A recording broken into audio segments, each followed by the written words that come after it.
बिस्मिल्लाहिर्रहमानिर्रहीम। इब्तिदा है रब्बे जलील के बाबरकत नाम से जिसके कब्ज़े में मेरी और आपकी जान है। वतन अजीज़ और दयारे गैर में बसने वाले तमाम ही पाकिस्तानियों को एजेंडा ऑफ द डे से सिद्दीक सरवर का सलाम। पाकिस्तान इस वक्त जिस तरह के मुआशी हालात से गुजरा है उसके साथ साथ पाकिस्तान की 24 करोड़ आवाम यकीनी तौर पे एक स्ट्रेस में से गुजर रही होती है। ये स्ट्रेस किस चीज़ का है? तमाम पाकिस्तानी जिस तरह से बेरोज़गारी और बाकी के जो हमारे मामलात हैं उसमें स्ट्रेस तो रहते रहते हैं, लेकिन अपनी सेहत के हिसाब से काफ़ी ज़्यादा स्ट्रेस में रहते हैं। ये स्ट्रेस क्यों है, इसके बारे में जानना बहुत ज़्यादा ज़रूरी है। पाकिस्तान की अप्रॉक्स कोई 80% प्लस आबादी जो है वो इस स्ट्रेस की वजह से डायबिटिक की पेशेंट बनती चली जा रही है। बेसिकली डायबिटिक है क्या, लाइफस्टाइल मॉडिफिकेशन क्या होती है, हम अपनी लाइफ को किस तरह से मॉडिफाई करके इस मूजी बीमारी से बच सकते हैं और किस तरह से वापस आ सकते हैं। अगर खुदा ना खास्ता किसी पाकिस्तानी को डायबिटिक की शुरुआत हो चुकी है तो वो किस तरह से अपने आप को, अपनी लाइफस्टाइल को मॉडिफाई करने के बाद दोबारा नॉर्मल जिंदगी की तरफ वापस आ सकता है। इसके ऊपर आज हम गुफ्तगू करेंगे। लाइफस्टाइल मॉडिफिकेशन है क्या, डायबिटिक बेसिकली क्या चीज़ है। मेरे साथ जूम लिंक के ऊपर आज दो सीनियर डॉक्टर साहबान मौजूद हैं। एक डॉक्टर ताहिर चौधरी साहब जो कि लाहौर से मेरे साथ होंगे और उनके साथ साथ पीएचडी क्लिनिकल एंड न्यूट्रिशनिस्ट हैं डॉक्टर मारिया यूसुफ साहबा जो कि हमारे साथ होंगे। सबसे पहले मैं वेलकम करूंगा डॉक्टर ताहिर साहब आपको लाहौर से। ये बताइएगा सर, लाहौर का मौसम कैसा है? अस्सलाम वालेकुम सदीक साहब, thank you very much for inviting. और लाहौर का मौसम इस वक्त जबरदस्त है, यानी वो मौसम जिसकी कोई ड्रीम कर सकता है। इतनी ठंड है कि जबरदस्त, ये समझने सौगात है हमारे लिए। Sir thank you. इसके साथ साथ मैं डॉक्टर मारिया की तरफ चलूंगा। डॉक्टर मारिया यूसुफ, आप तो कराची में ही मौजूद हैं, बट जिस एरिया में हैं, आपके एरिया में मौसम की क्या सूरत हाल है? जी थैंक यू सर, आपने इनवाइट किया। कराची का मौसम तो इस टाइम माइल्ड है, सर्दी है लेकिन बहुत ज्यादा नहीं है जिस टाइम लाहौर में, बट इट प्लेजेंट रहता है, एंजॉय दिस। जी डॉक्टर ताहिर साहब, आपसे मैं प्रोग्राम के आगाज़ करूंगा और आपकी तरफ आऊंगा। डॉक्टर साहब, बहुत सारी वजूहात देखी जाती हैं पाकिस्तान, ख़ास करके स्पेशली जो इस वक्त का मौसम है उसके हिसाब से अगर आप देखें तो आप क्या समझते हैं कि हमारे पाकिस्तानी स्ट्रेस में तो रहते ही हैं, कभी बेरोज़गारी का स्ट्रेस, कभी कोई फाइनेंशियली पाकिस्तान के क्राइसिस, कभी महंगाई, और ये जहनी तौर पर दबाव में होने के बावजूद जिन स्ट्रेस को लेके हम डायबिटिक की तरफ चले जाते हैं। बेसिकली ये डायबिटिक चीज़ क्या है, थोड़ा सा पहले इसको डिफाइन कीजिएगा। जी बहुत शुक्रिया सदीक साहब। डायबिटीज को डिफाइन करने से पहले मैं आपको ये वाज़ेह कर दूं कि यकीनन पाकिस्तान में स्ट्रेस बहुत ज्यादा है, इसमें कोई शक नहीं। हम ज़हनी दबाव का शिकार रहते हैं, हमारे मुआशी मसाइल हैं, हमारे मुआशरती मसाइल हैं, हमारे पॉलिटिकल मसाइल जरूर है, लेकिन डायबिटीज तो इस वक्त पूरी दुनिया में एक वबा की तरह चल रहा है। जो कि बड़े खुशहाल ममालिक है वहां भी डायबिटीज जो है वो एक वबा की तरह पूरी दुनिया में फैल चुका हुआ है। उसकी वजह हम आगे चल के डिस्कस करेंगे। तो अब इसमें सवाल ये कि डायबिटीज बेसिकली है क्या? डायबिटीज बेसिकली आम लोगों की समझ के लिए ये है कि जब आपके ब्लड में ग्लूकोज या शुगर की मिकदार एक मतलूबा एक जो हद है वहां से क्रॉस कर जाती है तो हम कहते हैं कि पेशेंट अब डायबिटिक हो गया है। डायबिटीज एक हाई ब्लड ग्लूकोज का नाम है। अच्छा, अब सवाल ये है कि ये एक हद है क्या? कौन सी हद है कि जिसको क्रॉस करने के बाद हम ये कह सकते हैं कि पेशेंट डायबिटिक है? तो इसका बड़ा सिंपल सा रूल ये है कि अगर आप सुबह खाली पेट उठ के अपनी ब्लड शुगर चेक करें, खाली पेट से मुराद है कि आपने पिछले 8 से 10 घंटे कुछ ना खाया हो। इसमें पानी पीने पर कोई पाबंदी नहीं है, वैसे आपने कोई और चीज ना खाई हो और शुगर 100 से ज्यादा है तो आप प्री डायबिटीज है, यानी आप उस लेवल पे है कि जहां से आपको शुगर हो जाएगी।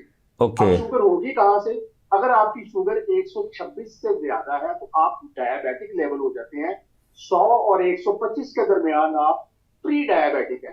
प्री डायबिटिक से मुराद ये है कि जैसे हम किसी बच्चे ने डॉक्टर या इंजीनियर बनना है तो हम उसको प्री इंजीनियरिंग में या प्री मेडिकल में दाखिल करवाते हैं एफएससी में।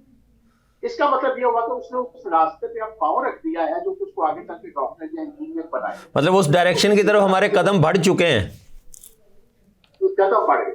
तो नॉर्मल जो है सुबह फास्टिंग हर बंदे की 100 से नीचे है तो नॉर्मल है, 100 से 125 के दरमियान है तो आप उस रास्ते पे गामजन है जो कि आगे चल के आपको डायबिटीज करेगा, जिसे प्री डायबिटीज कहते हैं। अगर आपकी फास्टिंग शुगर 126 से ज्यादा है तो फिर आप डायबिटिक लेवल हो गए। ओके। इसी तरह अगर सपोज आपने फास्टिंग नहीं की और आप रैंडम कर रहे हैं, यानी नाश्ते या किसी खाने के 2 घंटे के बाद, तो अगर आपकी शुगर 140 से पीछे है तो आप नॉर्मल है, 140 से 200 तक है तो आप प्री डायबिटिक है, जिसको हमने पहले डिफाइन कर दिया। और अगर आप 200 से ज्यादा है, दो मुख्तलिफ मौकों पे, एक आज आपने की शुगर 200 से ज्यादा आई, 2-3 दिन के बाद की वो फिर 200 से ज्यादा है, तो अब आप डायबिटिक लेबल हो गए। लेकिन यहाँ पे एक बड़ी इंपॉर्टेंट बात आपके ऑडियंस के लिए ये है कि अगर आप ये जांचना चाहें कि मैं डायबिटिक हूं या नहीं हूं, तो आपने ग्लूकोमीटर का इस्तेमाल नहीं करना। ओके। ग्लूकोमीटर तशखीस का आला है। आपने लैब पे जाना है, अच्छी सी लैब पे अपनी वेन से ब्लड निकलवाना है और उसके ऊपर फैसला होगा कि आप डायबिटिक हैं या नहीं है। ये जो ग्लूकोमीटर्स है जो हर घर में मौजूद है, हर घर में वो जो पंच करके चेक कर लेते हैं, उसका मतलब आप कह रहे हैं कि 100% रिजल्ट वैसे नहीं है?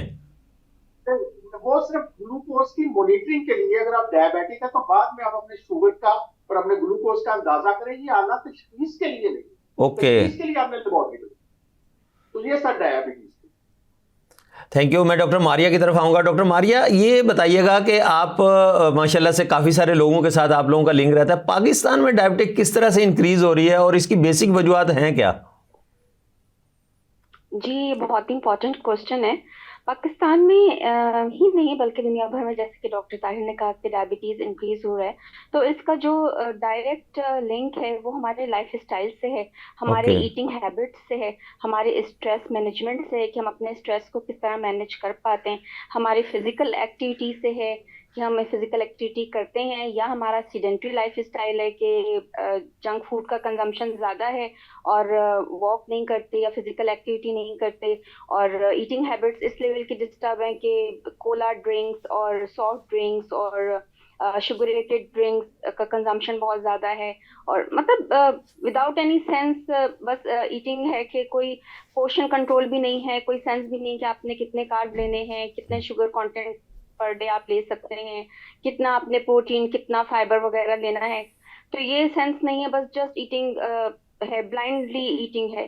सो ये फैक्टर्स हैं जो कि बहुत ज़्यादा इन्फ्लुएंसिंग है, क्योंकि ये वेट को इंक्रीज करते हैं, ओबीस करते हैं लोगों को, और जब लोग ओबेसिटी की तरफ जाते हैं, वेट गेन होता है, तो अल्टीमेटली इंसुलिन रेजिस्टेंस स्टार्ट होती है, जैसे कि डॉक्टर साहब ने कहा, प्री डायबिटिक स्टार्ट हो जाती है और फिर वो डायबिटिक हो जाते हैं।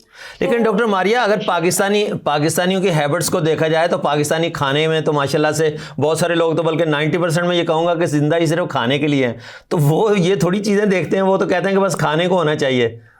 कल्चर है ना, देखिए ये कल्चर है ना डॉक्टर सिद्दीक सरवर साहब, ये कल्चर हो गया यहाँ पर कि लोगों में अवेयरनेस नहीं है हेल्दी ईटिंग से रिलेटेड, लोगों में अवेयरनेस नहीं है कि उन्होंने क्या चीज़ें खानी है तो उनको फ़ायदा होगा और वो हेल्दी रहेंगे, उनके लिए बेनिफिशियल होगा।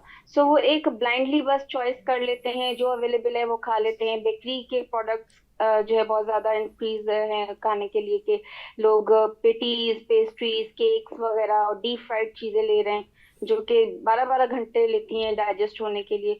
तो इतना जंक फूड का जो कल्चर है इंक्रीज, इसकी वजह से ये डिजीजेस जो ज़्यादा इंक्रीज हो रही है। और plus sedentary life style, physical activities नहीं है। और अब तो आपको पता है कि कंप्यूटर पे ज्यादातर लोग काम कर रहे होते हैं, मोबाइल हाथ में, कंप्यूटर के सामने बैठे हैं, तो वो बैठे रहना और काम नहीं करना, फिजिकली एक्टिव नहीं रहना, बेसिक जो है ना वो डाइट से ज़्यादा, डॉक्टर साहब ये जो आपने पॉइंट हाईलाइट किया, मेरे ख्याल में डाइट से ज़्यादा ये जो हमारी फिजिकल एक्टिविटी कोई नहीं है, इसका भी ये भी काफ़ी ज़्यादा असरअंदाज होती हैं चीज़ें। जी बहुत ज्यादा, क्योंकि अगर आप फिजिकली इनएक्टिव हैं, आपका सीडेंट्री लाइफ स्टाइल है, आप बैठे रहते हैं, सारा दिन बैठे रहते हैं और दिन में 5 मिनट या 10 मिनट भी नहीं आप वॉक करते और सिर्फ आप ईटिंग कर रहे हैं, तो फिर वो सारा आपके लिए नुकसानदेह, वो it's one of the biggest cause of obesity और फिर इवेंचुअली डायबिटीज के लिए ये बहुत बड़ा फैक्टर है। अच्छा, मैं डॉक्टर ताहिर साहब की तरफ आऊँगा। डॉक्टर साहब, जिस तरह से डॉक्टर मारिया ने डाइट और फिजिकल एक्टिविटी को काफ़ी ज़्यादा जो है ना वो लिंक किया कि इसके साथ डाइट तो आपने यकीनन वो वाली लेनी है जिस डाइट का आपकी बॉडी को ज़रूरत है, बट उसके अंदर जो है ना वो आपको एहतियात की बड़ी ज़रूरत है। फिजिकल एक्टिविटी का भी काफ़ी ज़्यादा जिक्र किया। डॉक्टर साहब, मैं अगर आपकी तरफ आऊँ, बेसिकली डायबिटिक के इन्फ्लुएंस फैक्टर कौन कौन से होते हैं जिसकी वजह से डायबिटिक हो जाता है पेशेंट? जैसे डॉक्टर मारिया साहब ने फरमाया, बिल्कुल ऐसे ही है। एक तो सेडेंटरी लाइफस्टाइल है हमारा, फिर हमारा जो ईटिंग हैबिट्स है उनके ऊपर जिक्र हो गया। लेकिन एक बात याद रखिएगा कि हम लोग जो साउथ ईस्ट एशिया के अंदर रहते हैं, इंडिया, पाकिस्तान, बांग्लादेश, नेपाल, और श्रीलंका, ये साउथ ईस्ट एशिया है, यहाँ के लोग जो हैं ये जेनेटिकली मौरूसी तौर पे डायबिटिक होने के चांसेस इसमें ज्यादा है। अब ये क्यों ज्यादा है इसका जवाब हमारे पास नहीं है।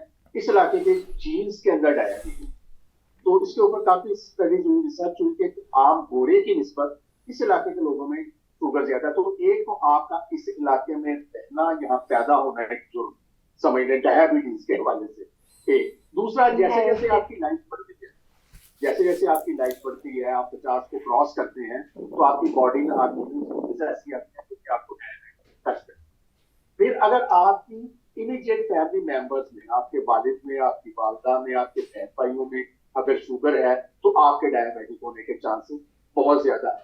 इसके अलावा अगर आप खातून है और आपको कभी माजी में हमल की शुगर हुई थी, जिसे गेस्टेशनल डायबिटीज कहते हैं, तो भी आपके आगे फ्यूचर में डायबिटिक होने के चांसेस बहुत ज्यादा हो जाते हैं। लेकिन एक बात हमेशा याद रखिए कि हर शख्स के अंदर, साउथ ईस्ट एशिया में पैदा होने वाले हर शख्स के अंदर शुगर या डायबिटिक होने का बीज मौजूद है। ओके। बीज से मुराद ये है कि वो जमीन के नीचे है, एक बीज है जहां से पोपल और दरख्त टूटेगा। अच्छा, ये बीज तब तक तनावर दरख्त की शक्ल इख्तियार नहीं करता जब तक आप उसको पानी, खाद, लाइट और वो तमाम लवाजमात मुहैया ना करें जो एक पौधे को एक ग्रो करने के लिए चाहिए होती है। तो इस बीज को हम खुद से खाद प्रोवाइड करते हैं, गैर जरूरी खाने से, बार बार खाने से, जंक फूड खाने से। कोला, पेप्सी ड्रिंक्स हमारा कल्चर है। हमारे यहाँ fast food, burgers, pizza, pastas and all that, ये सारा स्टार्चेस का इस्तेमाल ज्यादा बढ़ गया, कोल्ड ड्रिंक्स का इस्तेमाल। हम जब तक ये सारी एनवायरनमेंट प्रोवाइड नहीं करते, तो ये जरूरी नहीं है कि हर बंदा डायबिटिक होगा।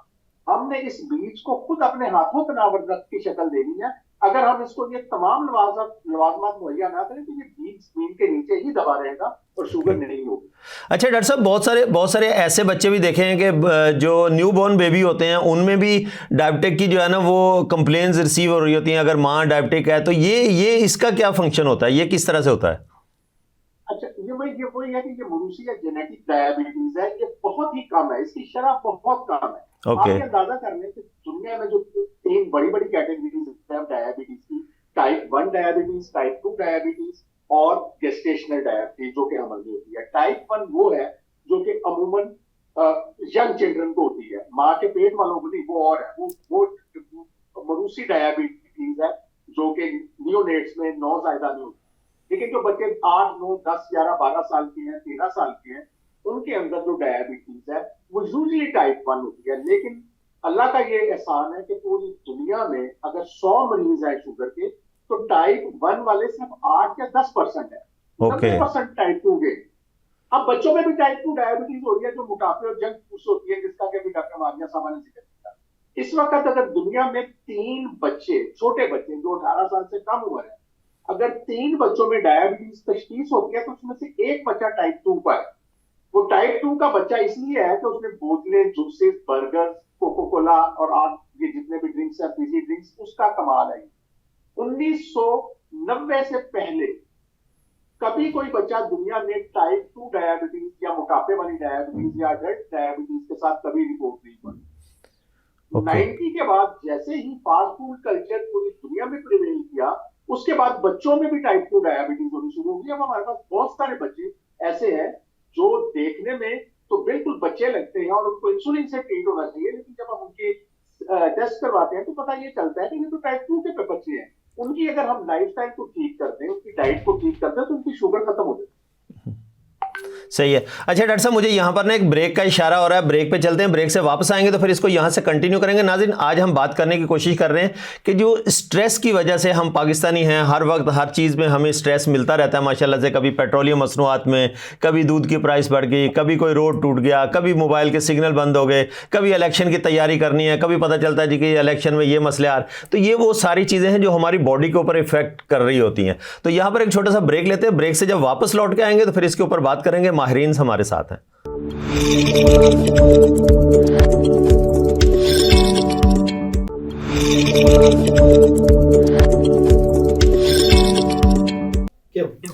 जी वेलकम बैक नाजरीन। ब्रेक के बाद दोबारा खुशामदीद कहता हूं। ब्रेक पे जाने से पहले जिस तरह से हम जिस स्ट्रेस की बात कर रहे हैं, हर पाकिस्तानी के लिए इस वक्त एक स्ट्रेस जरूर किसी ना किसी शेप में मौजूद है, लेकिन इसके हमारी बॉडी के ऊपर इम्पैक्ट क्या आते हैं, खास करके स्पेशली जो बात की जाती है डायबिटिक की, शुगर पेशेंट्स की, और शुगर का जो बढ़ता हुआ इस पाकिस्तानी मुआशरे में एक अलमिया है, उसका जंक फूड बहुत बड़ी बेसिक रीजन है। अगर हम बच्चों को आज जंक फूड से मना नहीं करेंगे या उनकी तरबियत या कोचिंग उस तरह से काउंसलिंग नहीं करेंगे तो यकीनन इनकी लाइफ जो आगे आने वाली लाइफ है, जिसने पाकिस्तान को इस यूथ ने सर्व करना है आगे आने वाले 25 साल के बाद, जब आज की जनरेशन पाकिस्तान को लीड कर रही होगी तो उस वक्त इनकी लाइफ स्टाइल कैसी होगी और ये लोग किस किस तरह से किन किन बीमारियों का शिकार होंगे। डॉक्टर मारिया, मैं आपकी तरफ आऊंगा। इस तरह से हम जो लाइफस्टाइल मॉडिफिकेशन की बात कर रहे हैं, तो हम किस तरह से लाइफस्टाइल को मॉडिफाई कर सकते हैं और किस तरह से हम ये जो शुगर पेशेंट है किस तरह से वापस आ सकते हैं अपनी लाइफ की तरफ? देखिए, ये एक बहुत अच्छा क्वेश्चन है कि लाइफ स्टाइल मॉडिफिकेशन के जरिए हम किस तरह डायबिटीज को रिवर्स कर सकते हैं, यानी कि उसको वापस जो है नॉर्मल कर सकते हैं पेशेंट को। जो क्रॉनिक पेशेंट हैं डायबिटीज के और जो डायबिटिक कॉम्प्लिकेशंस के साथ भी सफर कर रहे हैं, वो काफी हद तक बेटर हो सकते हैं, लेकिन जो इंसुलिन रेजिस्टेंस जिनके स्टार्ट हुआ है और जो प्री डायबिटिक है, वो लाइफस्टाइल मॉडिफिकेशन के जरिए कम्प्लीटली उनका जो है वो रिवर्स हो सकता है, वो एक हेल्दी लाइफस्टाइल की तरफ आ सकते हैं। सो इसमें होता ये है कि आपने न्यूट्रिशन ऐसे सिलेक्ट करने हैं जो कि शुगरेटेड ना हो, हाई कार्ब डाइट ना हो, उसमें direct sugars, high fructose, disaccharides ना हो, जबकि कॉम्प्लेक्स कार्ब्स जो है वो लिए जा सकते हैं एक कंट्रोल पोर्शन में, ताकि जब वो डाइजेस्ट हो तो वो ग्रेजुअली ब्रेक डाउन हो ग्लूकोज के अंदर, और जो एक स्पाइक्स आती हैं पोस्ट प्रेंडियल ग्लूकोज लेवल जो हाई होता है खाना खाने के बाद, वो उससे आप प्रोटेक्टेड रहें और आहिस्ता आहिस्ता जो है वो ब्लड में ग्लूकोज जाए। क्योंकि ग्लूकोज की देखें रिक्वायरमेंट तो हर इंसान के अंदर होती है, लेकिन एक विद इन द रेंज उसको रिक्वायर्ड चाहिए होता है। So high consumption of carbohydrate, high consumption of sugar और शुगरेटेड चीज़ों से अवॉइड करना चाहिए। ये cola drinks, soft drinks, candies और ये जो चॉकलेट्स हैं, ये सारी चीज़ों से अवॉइड करके फ्रेश फ्रूट्स लें, फ्रेश फ्रूट का जूस लें, वो फ्रूट्स लें जिनके ग्लाइसेमिक इंडेक्स लो हैं और जिनके ग्लाइसेमिक इंडेक्स हाई हैं, जैसे कि मैंगो है, चीकू है और ये ग्रेप्स हैं, ये अवॉइड करें। एन एप्पल अ डे की doctor awaits an old saying, तो एक एप्पल रोजाना जरूर खाएं या फ्रेश एप्पल का जूस ले लें। तो ये आपको सब्स्टिट्यूट्स बता रहे हैं कि इतनी सारी चीजें छोड़ें मगर हेल्दी चीजें लें। डॉक्टर साहब, मैं आपको इंटरप्ट करूंगा। आपने ये जो जितने भी प्रिकॉशंस बताएं, ये सब आपने ऊपर के एरियाज के बताए हैं, डिफेंस क्लिफ्टन साइड के। अगर कोई बंदा औरंगी टाउन में रहता है या कोई बंदा दूसरे एरियाज में रहता है जो कि एक लो इनकम एरियाज काउंट होते हैं, तो वो बेचारे बच्चों को अपनी चीजें जो है ना वो लवाजमात पूरे करेंगे या सेब खाएंगे या जूसेस पियेंगे, कैसे मैनेज करेंगे वो? देखिए वो उन बच्चों के कैंडीज खाना, वो जो टॉफियां खा रहे हैं, वो तो सारे बच्चे खा रहे हैं, चाहे डिफेंस क्लिफ्टन के हों, चाहे रूरल एरियाज के हों, रिमोट एरियाज के हों। टॉफी कैंडीज और ये जो चीनी है, चीनी ऐसे ही खा लेते हैं लोग, चाय में ले रहे हैं। नंबर ऑफ टाइम यहाँ पे टी कंज्यूम की जाती है, उसमें इतने ज्यादा शुगर कंटेंट डाल रहे हैं। और वो बच्चों की बहुत सारी चीजें आती हैं, वो चिड़िया वाले पता नहीं वो बाल और पता नहीं क्या क्या बना के उन्होंने जो है वो सेल आउट कर रहे थे, सारा शुगरेटेड कंटेंट है, वो इतनी हाई शुगर है। फिर कैंडीज इतनी लो ग्रेड वो लोग खा रहे होते हैं। तो ये सब चीजें जो है वो जंक फूड है और ये हाई जो है शुगरेटेड कंटेंट है, इसे अवॉइड करना चाहिए। इसका सब्स्टिट्यूट है कि आप फ्रेश फ्रूट्स ले लें, आप अच्छे सोर्स का जो है वो कार्बोहाइड्रेट लें, प्रोटीन लें, फाइबर लें, ताकि आपका एक हेल्दी लाइफस्टाइल और बच्चों को की फिजिकल एक्टिविटी इंक्रीज करें। आजकल बच्चे भी सीडेंटरी लाइफस्टाइल, पहले बच्चे बहुत रनिंग होते थे, बहुत एक्टिव होते थे, बाहर जाके फिजिकल एक्टिविटी करते थे। बच्चों के हाथों में भी मोबाइल है, बच्चों को भी कंप्यूटर के सामने बिठाया हुआ है। डॉक्टर मारिया, जब हमने अपने बच्चों की तरबियत हम इसी गैजेट से करवा रहे हैं, जब हमने गूगल को, यूट्यूब को माँ का ऑल्टरनेट दे दिया बच्चों को, तो वो फिर माँ जो सिखाएगी उसी को सीखेंगे ना? सर ये बहुत ही बैड है। इनफैक्ट वो बच्चे जो हैं आजकल लंच और डिनर वो मोबाइल देखते हुए, अपने कार्टून्स देखते हुए कर रहे हैं, क्योंकि पेरेंट्स को ये सोल्यूशन मिल गया कि ये कार्टून देखते रहेंगे तो चुप रहेंगे और हमसे फरमाइशें भी नहीं करेंगे, तो उनको उसी में इंगेज रखो। और वो उन्होंने उसका सोल्यूशन, ये गैजेट्स जो है उनको पेरेंट्स ने एक सोल्यूशन समझ लिया, लेकिन उनको ये नहीं पता कि इसका एडवर्स इफेक्ट क्या है। उनकी मेंटल ग्रोथ इफेक्ट हो रही है और उनकी आई साइड इफेक्ट हो रही है। छोटे छोटे से बच्चों को आई साइट के इश्यूज क्रिएट हुए हैं, प्लस उनके फिजिकल एक्टिविटी नहीं हो रही और ऊपर से बच्चों का जो है वो शुगर कंटेंट का कंजम्पशन बहुत ज्यादा है। अच्छा, मैं डॉक्टर ताहिर को भी इंगेज करूंगा। डॉक्टर साहब, मैं आपकी तरफ आऊंगा। डॉक्टर ताहिर साहब, इस वक्त जो फार्मास्यूटिकल कंपनीज हैं उनका बड़ा अहम रोल होता है किसी भी जो खास करके स्पेशली हेल्थ के सेक्टर की मैं बात करूं तो फार्मास्यूटिकल एक मेन रोल प्ले कर रही होती है। डायबिटिक के अंदर आप क्या समझते हैं कि फार्मास्यूटिकल्स का रोल क्या है? फार्मास्यूटिकल के रोल को हम दो हिस्सों में डिवाइड कर सकते हैं। जो फोर मोस्ट है, जो सबसे आगे उनका है, डेफिनेटली वो एक कॉर्पोरेट ऑर्गेनाइजेशंस हैं और उनको मुनाफा चाहिए, मुनाफा वो उनको कमाना उनका हक है, वो बिजनेस करते हैं। लेकिन मैं यहाँ पे फिर ये कहूंगा कि फार्मास्यूटिकल का रोल बड़ा ही मुस्बत है towards diabetes control and all that. वो किस तरह से है वो आपको एक्सप्लेन कर देता हूँ एक आध मिनट में। वो इस तरह से है कि देखिए, ये फार्मास्यूटिकल कंपनीज जो है ये बहुत ही अच्छे कैंप्स भी कर रही हैं। उसके लिए फंडिंग करती है। डॉक्टर्स को, माहिरीन को रिमोट एरियाज में लेकर के जाती है जहाँ पे डॉक्टर की एक्सेस नहीं है। ये उन इलाकों में लेकर के जाती है कि जहाँ पे लोगों के पास डॉक्टर की फीस के पैसे नहीं है, वहां जाके कैंप्स करते हैं, दवाएं मुफ्त देते हैं। और सबसे अहम चीज के दे ट्रेन द ट्रेनर्स, वो डॉक्टर्स जो कि डायबिटीज के साथ मुंसलिक है, उनकी कैपेसिटी बिल्डिंग या उनकी तरबियत का एहतमाम भी ये फार्मास्यूटिकल कंपनीज करती हैं, क्योंकि गवर्नमेंट के पास फंडिंग नहीं है। इसके अलावा हॉस्पिटल्स के अंदर, इसके अलावा ये जो मेडिकल कॉलेजेस है, वहां पे इनका बड़ा ही मुस्बत रोल है कि ये वहां पे डॉक्टर्स की ट्रेनिंग के कंटिन्यूस मेडिकल एजुकेशन प्रोग्राम्स करते हैं।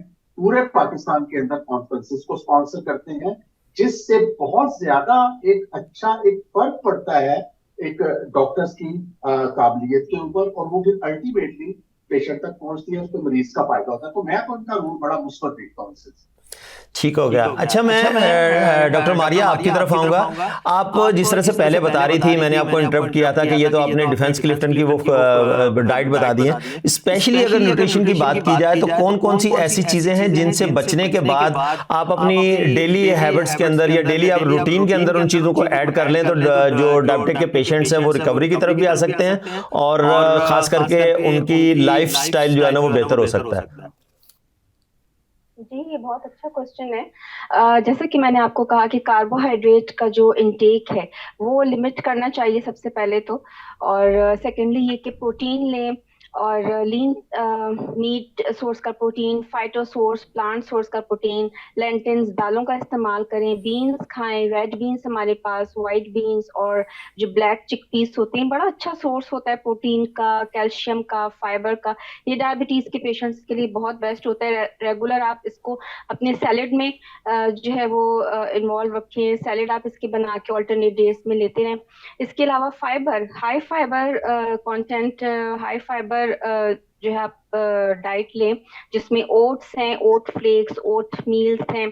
इसके अलावा पोरेजेस हैं, बार्ले का, व्हीट का पोरेज है। इसके अलावा मल्टीग्रेन फ्लोर जो होता है, जो रेगुलर फ्लोर होता है हमारा आटा जो होता है, इसमें भी कार्ब का कंटेंट होता है ज्यादा। तो जो डायबिटिक पेशेंट्स होते हैं, जो क्रॉनिक खासकर डायबिटिक होते हैं, तो उनके लिए जरूरी है कि वो मल्टीग्रेन के जो है वो रोटी या चपाती वो कंज्यूम करें, क्योंकि उसमें सारे ग्रेन्स ऐड किए गए होते हैं, जिनसे और बहुत सारे आपको विटामिन और मिनरल्स मिल रहे होते हैं, प्रोटीन्स मिल रहे होते हैं, उसमें कार्बोहाइड्रेट कम होता है।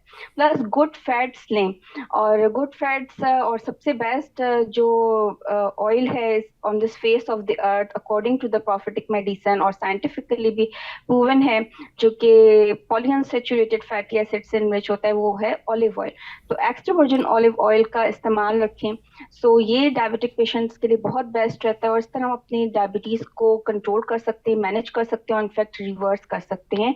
और ये बहुत ही हेल्दी रहता है। लो ग्लाइसेमिक इंडेक्स वाले फ्रूट्स इस्तेमाल करें, जैसे कि पहले बता दिया, कि एप्पल ले सकते हैं, और इसके अलावा जो जिनके हाई ग्लाइसेमिक इंडेक्स हैं पहले तो वो अवॉइड करें। कीवी ले सकते हैं, कीवी का लो ग्लाइसेमिक इंडेक्स है। और इसके अलावा बनाना भी जो है वो कम कम क्वांटिटी में कंज्यूम किया जा सकता है। पपाया बहुत अच्छा होता है। बेरीज जो है, red berries, strawberries, blueberries, berries बहुत इनरिच सोर्स होता है एंटीऑक्सीडेंट्स का, विटामिन्स का, मिनरल्स का। इसके अलावा सैलेड्स का मैंने आपको बता दिया। नट्स बहुत बेस्ट होते हैं। डायबिटिक पेशेंट्स अगर नट्स लें तो उनमें उनको फाइबर मिलता है और एंटीऑक्सीडेंट, विटामिन्स और मिनरल्स मिलते हैं। वो बहुत हाई इनरिच सोर्स है। फिश का इस्तेमाल बहुत अच्छा होता है। सो ऑल्टरनेट डेज में या एटलीस्ट ट्वाइस अ वीक जरूर फिश कंज्यूम करें। ये ओमेगा 3 फैटी एसिड से, डीएचए और ईपीए से इनरिच होता है, जो कि आपके नर्व्स को भी स्ट्रेंथ देता है, हार्ट की हेल्थ के लिए भी बहुत इफेक्टिव होता है।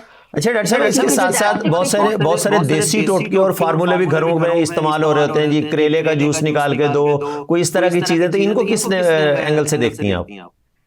जी, ये भी बहुत ही इफेक्टिव होते हैं। ये सिर्फ ऐसी कहने की बातें नहीं है, ये साइंटिफिकली भी प्रूवन हो चुके हैं। अभी रिसेंटली मेरा एक ओके। रिसर्च आर्टिकल जो है इससे रिलेटेड पब्लिश हुआ है ड्रग डिजाइनिंग के जर्नल में। उसमें मैंने ये चीजें डिस्कस की हैं और मेंशन की हैं कि करेला जो है उसमें ऐसे कंपोनेंट्स हैं, ऐसे कंपाउंड्स हैं जो डायबिटीज को कंट्रोल करते हैं इमीडिएटली। इसके अलावा जामन जो है वो उसके सीड्स में, उसकी पल्प में भी एक पोटेंसी है कि वो डायबिटीज को कंट्रोल करते हैं। उसके सीड्स में दो कंपाउंड जम्बोलिन और जम्बोसिन पाए जाते हैं जो कि इंसुलिन की सेंसिटिविटी को इंक्रीज करते हैं और जो रेजिस्टेंस हो रही होती है उसको डिक्रीज करते हैं। इस तरह वो डायबिटीज को कंट्रोल करते हैं।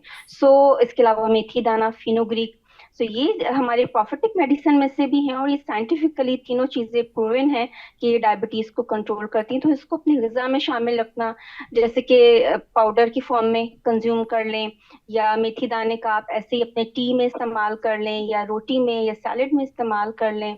ये इस तरह आप अपनी डायबिटीज को कंट्रोल कर सकते हैं, रिवर्स भी कर सकते हैं।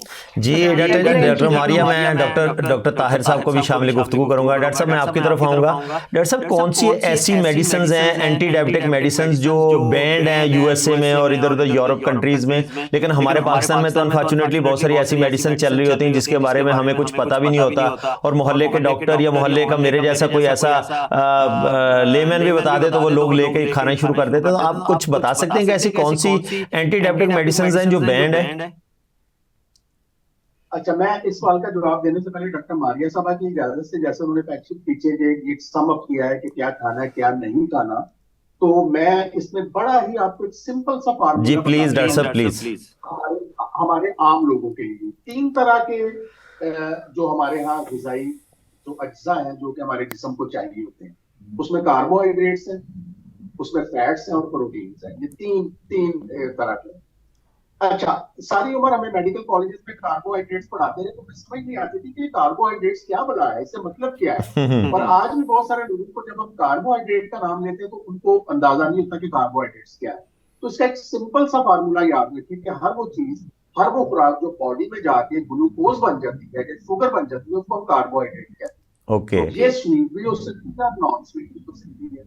जो स्वीट्स है वो तो सभी को पता है, हम लोग तमाम लोग ये समझते हैं कि गुड़, शक्कर, चीनी, शहद ये सारे मीठे हैं तो ये नहीं देते। लेकिन लोगों को आज भी ये 2024 में भी पता नहीं है कि डबल रोटी की एक स्लाइस के अंदर 4 चम्मच चीनी के बराबर शुगर मौजूद होती है। तो तमाम स्टार्चेस जो है जो कि मीठे नहीं होते। हमारे यहाँ नान का इस्तेमाल बहुत ज्यादा है, पूरियों का इस्तेमाल बहुत ज्यादा है, मैदे का इस्तेमाल, आलू का इस्तेमाल, इसी तरह जो स्टार्चेस है, चावल का इस्तेमाल।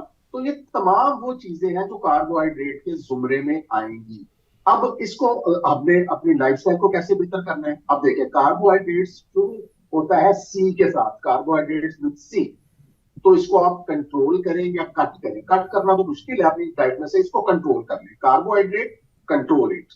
फिर आ जाती है प्रोटीन्स। प्रोटीन्स है पी के साथ, प्रायोरिटाइज, यानी आप इसको तरजीह दें, इसको फौकियत दें। प्रोटीन में दालें आ जाती हैं, हर तरह के गोश्त आ जाते हैं। हमारे यहाँ डराना है कि मैं बड़ा गोश्त नहीं खाऊंगा। आप बड़ा गोश्त खाइए, अंडे खाइए। दुनिया में सबसे ताकतवर गोश्त जो हलाल चीजों में है वो गाय का गोश्त है। ओके। इसका इस्तेमाल कीजिए।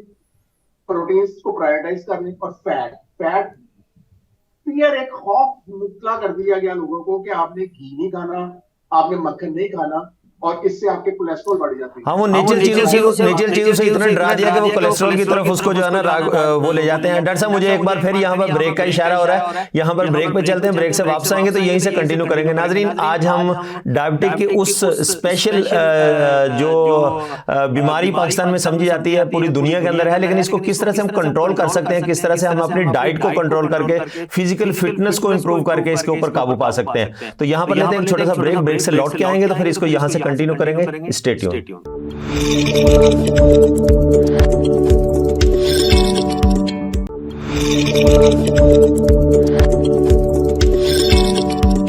जी वेलकम बैक नाजरीन। ब्रेक के बाद दोबारा खुश आमदीद कहता हूं। ब्रेक पे जाने से पहले जिस तरह से दोनों डॉक्टर साहबान ने, डॉक्टर मारिया यूसुफ और डॉक्टर ताहिर चौधरी साहब ने खास करके स्पेशली डाइट के हवाले से वो प्लान आपको दिए हैं कि जिसके ऊपर आप अमल करने के बाद अपनी लाइफ को बेहतर कर सकते हैं, लाइफस्टाइल मॉडिफिकेशन की तरफ आ सकते हैं। ये यकीनन वो चार्ट्स हैं जो आपके किचन के अंदर डिस्प्ले होने चाहिए। आपको पता होना चाहिए कि मैंने आज क्या क्या चीज़ें लेनी है।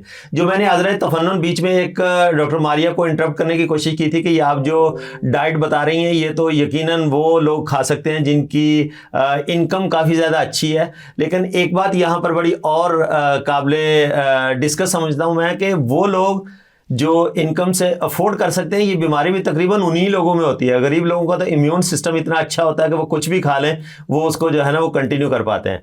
मैंने ब्रेक पर जाने से पहले डॉक्टर ताहिर से एक क्वेश्चन करने की कोशिश की थी जब हम दूसरे उसकी तरफ निकल गए थे कि डॉक्टर मारिया के कंटिन्यू को उन्होंने आंसर को कंटिन्यू किया था डाइट प्लान के हवाले से। डॉक्टर साहब, मैं आपकी तरफ आऊँगा। जो मेरा क्वेश्चन था बेसिकली वो ये था कि इस वक्त USA में और यूरोपियन कंट्री में बहुत सारी एंटी डायबिटिक मेडिसिन ऐसी हैं जो बैन है। आप क्या समझते हैं कि पाकिस्तान में इस तरह के कोई डिसीजन लेने वाली कोई अथॉरिटीज हैं, या इस तरह के डिसीजन जो है ना वो सिर्फ उन्हीं कंट्रीज में लिए जाते हैं जो इस तरह की चीजों को बैन करते हैं? अच्छा, पहले तो बात ये वाज़ेह कर दूं कि इस वक्त जो मुरब्बा दवाएं पाकिस्तान के अंदर या यूरोप या अमेरिका में अवेलेबल है, उनमें से कोई दवा सरे बैन नहीं। ओके। दूसरी एक दवा थी जो कि अमेरिका के नाम से पहले अवेलेबल थी अमेरिका में, उसका पता चला कि उससे कोई लॉन्ग डोज जो है हमारी जो टांग की हड्डी है या इस तरह के जो लंबी हड्डी है उसका फ्रैक्चर होता था या ब्लैडर कैंसर होता था, तो उन्होंने उसको आरजी तौर पर ऊपर किया था इस्तेमाल उसका। बाद में उन्होंने जब फर्दर ट्राइल्स किए तो पता चला कि ये होता है लेकिन ये फौरी नहीं होता, ये बहुत सालों के इस्तेमाल से होता है। तो उन्होंने दोबारा उसको इजाजत दे दी कि ब्लैक बॉक्स वार्निंग ये होती है कि आप डब्बे के ऊपर लिखेंगे अपनी दवाई के जो आपका जो डिब्बी है उसके ऊपर आप लिखेंगे कि इसके साथ ये मामला हो सकते हैं, आप डॉक्टर के मशवरे के बगैर इस्तेमाल ना करें। वो तो इसका इस्तेमाल कम हो गया है, अभी कोई दवा ऐसी नहीं है जो बैन है, बल्कि मैं ये समझता हूँ कि आज डायबिटीज ट्रीट करने के लिए दवाइयों की मिकदार कम है। जैसे एंटीबायोटिक्स है वो सैकड़ों है, डायबिटीज को ट्रीट करने के लिए चंद दवाएं हैं, लेकिन उनका जो इस्तेमाल है वो महारत से होना चाहिए। मरीजों को कभी भी ये नहीं करना चाहिए कि अगर मेरे बाप या मेरी माँ को प्रिस्क्रिप्शन मेरे डॉक्टर ने दिया है और मैं भी डायबिटिक हूँ तो मैं वो दवाइयां शुरू कर दूंगा। यहाँ पे हर मरीज डिफरेंट है और उसके हर मरीज के लाइफस्टाइल के मुताबिक उसकी ड्यूरेशन है डायबिटीज की, उसके मुताबिक बहुत सारे फैक्टर्स को मद्देनजर रख के हमें उसका नुस्खा तजवीज़ करना होता है। अच्छा डॉक्टर साहब, कुछ अर्सा पहले की अगर मैं बात करूं, रिसेंट पास्ट में देखा यह गया था कि पंजाब साइड में स्पेशली कोई ऐसे इंजेक्शंस थे जो डायबिटिक पेशेंट को लगाए जा रहे थे जिनसे उनकी आई साइट बहुत बुरे तरीके से मुतासर हो रही थी। तो मेरा क्वेश्चन उसी जो है ना वो पस मंजर में था कि ऐसे कोई इंजेक्शंस जिसका कुछ साइड इफेक्ट इस तरह से आता है कि आईज के ऊपर इम्पैक्ट काफी ज्यादा आना शुरू हो गया था। जब वो इम्पैक्ट आया था वो डायबिटीज की दवा से नहीं आया था, वो जो आँख के पर्दे के ऊपर डायबिटीज के साथ होते हैं उसकी ट्रीटमेंट के लिए जो दवा थी वो डिफरेंट दवा थी और उसके साथ और वो भी दवाई में खराबी नहीं, उसकी मैन्युफैक्चरिंग या बनाने की टेक्निक में खराबी, दवा में खराबी नहीं है। सही, ठीक है। मैं डॉक्टर मारिया की तरफ आऊंगा। डॉक्टर मारिया, इस वक्त आप क्या समझते हैं कि जो हर्बल मेडिसिन हैं इसकी एंटी डायबिटिक ड्रग्स जो हैं वो भी क्या सिमिलर पोटेंसी की होती हैं या उसमें क्या कोई डिफरेंस नजर आता है आपको? देखिए जो हमारी एलोपैथिक ड्रग्स होती है ना वो प्योर ड्रग्स होती हैं, उनके मैकेनिज्म ऑफ एक्शन जो होते हैं वो वेल स्टडीड होते हैं, वेल डिफाइन होते हैं, उसके बाद ड्रग जो है वो मार्केट में आती है। तो वो इसकी बेस पर उसकी डोजेज भी डिफाइन होती हैं कि पेशेंट को ट्रीट करने के लिए, उसकी डिजीज को कंट्रोल मैनेज करने के लिए कितनी डोज दी जाएगी।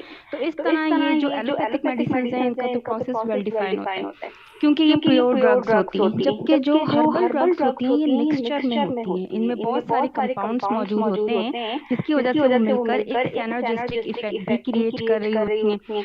और ये स्टडीज होती हैं मगर इनकी डोजेस डिफाइन नहीं होती कि आपने कितनी डोज देनी है तो डायबिटीज जो है वो कंट्रोल हो जाएगी इतनी और इतनी मैनेज हो जाएगी। इसकी वजह से जो हर्बल मेडिसिन होती है ना ये बहुत ज्यादा सक्सेसफुल नहीं है इमीडिएट इमरजेंसी को ट्रीट करने के लिए। वैसे आप ले सकते हैं जो कि सप्लीमेंट्री फॉर्म में भी हर्बल ड्रग्स जो हैं वो अवेलेबल होती हैं और पाउडर की फॉर्म में भी अवेलेबल होती हैं। तो आप वैसे रेगुलर ले सकते हैं अपने हिसाब से हाफ टी स्पून या एक कैप्सूल में certain milligram like the 500 milligram तक इस तरह के। लेकिन ये एक इमरजेंसी को ट्रीट करने के लिए जब पेशेंट की बहुत ज्यादा डायबिटीज लेवल हाई हो तो उसको ट्रीट करने के लिए भी ये बहुत इफेक्टिव नहीं होगा, क्योंकि इसकी डोज डिफाइन नहीं है कि आपने कितना लेना है तो कितने जो है वो मैनेज हो जाएगा डायबिटीज। वो फिर एलोपैथिक ड्रग्स से होता है क्योंकि वो वेल स्टडीड होती है, उनकी डोजेज डिफाइन होती हैं और वो एस्टैब्लिश्ड ड्रग्स होती हैं। हर्बल में एक ये इशू आता है मगर ये वर्क करती हैं क्योंकि इनके सिनर्जिस्टिक इफेक्ट होते हैं, but it also works. Okay doctor साहब, मेरे पास टाइम की शॉर्टेज है, प्रोग्राम अपने इख्तितामी लम्हात की तरफ है। डॉक्टर ताहिर साहब के मैं आखिरी क्वेश्चन की तरफ चलूँगा। डॉक्टर साहब ये बताइएगा, इंटरनेशनल लेवल पे हम लोग डायबिटिक का डे भी मनाते हैं, तो किस चीज़ की ये खुशियाँ और किस चीज़ की सेलिब्रेशंस होती है जब हम डे मना रहे होते हैं? हालांकि डे बाई डे ये तो इंक्रीज़ ही हो रही है बीमारी पूरी दुनिया के अंदर, स्पेशली पाकिस्तान की बात करें तो यहाँ तो हर आए दिन के साथ साथ ये बढ़ती जा रही है। तो क्या समझते हैं इसका क्या रोल है? सेलिब्रेशन होनी चाहिए, कोई एक दिन होना चाहिए, सारा साल होना चाहिए, किस तरह से देखते हैं आप? आपका बहुत अच्छा सवाल है। मैं इसका जवाब ये दूंगा कि सेलिब्रेशन हमेशा होती है जब आप टारगेट अचीव कर लेते हैं, अचीव करने के बाद खुशियां मनाई जाती हैं। लेकिन वो तो उसके बरक्स है। आपने ये देखा है कि पूरी दुनिया में डायबिटीज के पेशेंट्स की तादाद में इजाफा हो रहा है। पाकिस्तान की शरह डायबिटीज के हवाले से तीसरे नंबर से पहले नंबर पे आता है। अल्लाह अकबर। इस वक्त अगर एक कमरे में 4 लोग मौजूद हैं पाकिस्तानी तो उनमें से एक डायबिटिक है। आपके अंदर जो शरह है 26.7% है, जो बहुत हाई है, दुनिया में सबसे हाई है। तो हमें मुझे नहीं समझ आती है सेलिब्रेशन को, लेकिन ये है कि चलें इसको हमें अवेयरनेस का डे कहते हैं और इसके अंदर सेमिनार जो ये हो सकता। अब आपका ये सवाल कि क्या इसको बनाना चाहिए, सवाल ये है कि चूंकि हम जब से डायबिटीज ट्रीट कर रहे हैं, इतने सेमिनार, इतने सिम्पोजियम, इतने डॉक्टर की, तो फिर सवाल ये है डायबिटीज जो है वो कम होने की ज्यादा क्यों हो रही? इसका मतलब ये होगा कुछ ना कुछ तो गलत कर रहे हैं।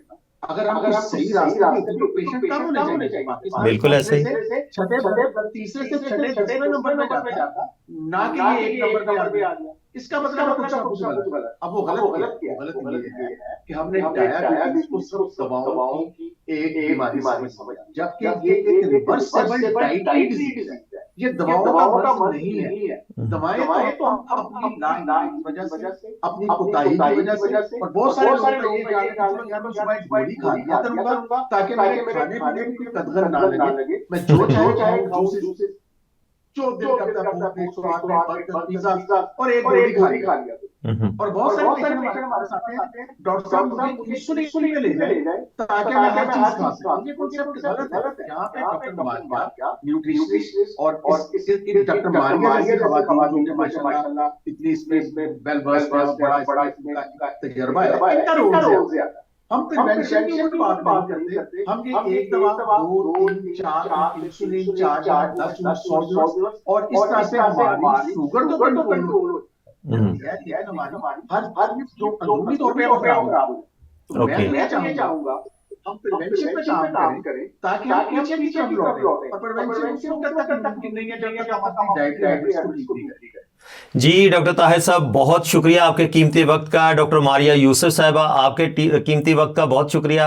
नाज़रीन, आज हमने बात करने की कोशिश की डायबिटिक की उस बीमारी के ऊपर जिसको हम बीमारी समझते हैं, लेकिन मैं इस आज की सीटिंग के अंदर अपने पैनल के साथ समझा हूं कि ये बीमारी नहीं है। इसको हम कवर कर सकते हैं अपनी डाइट प्लान करके, अपनी एक्टिविटी, फिजिकल एक्टिविटीज़ को बढ़ा के, ना कि अगर हम इसके ऊपर चले जाएं जिस तरह से डॉक्टर साहब ने अपने इख्तितामी अल्फाज में कहा कि हम ये समझते हैं, और बहुत सारे लोग ये समझते हैं कि शायद मैं एक टैबलेट लेता रहूंगा और उससे जो है ना वो मेरी बीमारी कंट्रोल रहेगी। लेकिन जब तक आप उसकी बेसिक रीजंस को किल नहीं करेंगे, वो इतना ग्लूकोज लेवल बढ़ क्यों रहा है, तो गोली खा के आपने उसको लेवल तो जरूर कर लिया, लेकिन आप बेसिक्स नहीं देख रहे कि अगर वो अपनी जगह पे वो सारे लवाजमात उसी तरह से हैं, आपकी डाइट उसी तरह से उस बीमारी को मिल रही है, तो वो यकीनन पैदा तो होगी। जब तक आप उसकी उन रूट कॉज को एड्रेस नहीं करेंगे, आप गोली खाने से या इंसुलिन लेने से आप तंदुरुस्त नहीं होंगे। आप उसको वक्ती तौर पर दबाते तो जरूर रहेंगे।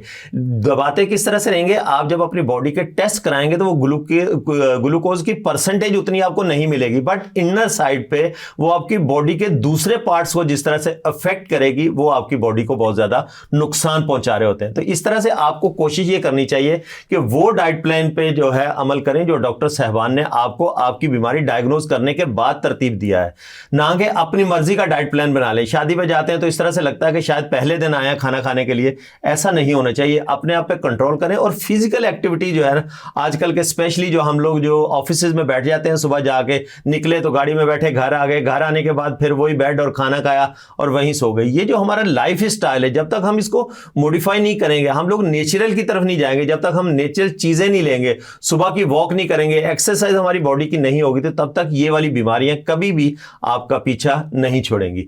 एक जो जीन्स की बात की डॉक्टर साहब ने कि हमारे अगर मोरूसी बीमारी है तो उसको भी ओवरकम किया जा सकता है आप अपने लाइफस्टाइल को मॉडिफाई करके। लाइफस्टाइल मॉडिफाई करना आपके हाथ में। जब तक आप अपनी सेहत के लिए वरी नहीं होंगे, यकीनन कोई फार्मास्यूटिकल या कोई भी डॉक्टर आपको उस तरह से वो रिजल्ट अचीव नहीं करा सकता जो आप खुद से कर सकते हैं। अगर आप अपनी बॉडी को फिट रखना चाहते हैं, अगर आप अपने आप को तंदुरुस्त रखना चाहते हैं, जो कि हजार नेमत है, तंदुरुस्ती हजार नेमत इसीलिए कहा गया है कि अगर आप तंदुरुस्त हैं, फिजिकली फिट हैं, तो आप हर काम कर सकेंगे। तो आपको फिजिकल फिटनेस के ऊपर खुद ज्यादा तवज्जो देनी होगी, आपको अपना लाइफस्टाइल मॉडिफाई करना होगा, अपने लिए भी आपको आधा घंटा 1 घंटा रोज जरूर निकालना होगा। तो मुझे बहुत उम्मीद है कि आप अपना और रियासत पाकिस्तान का बहुत सारा ख्याल रखेंगे। आज के इस एपिसोड से सिद्दीक सरवर को दीजिए इजाजत। अल्लाह हाफिज।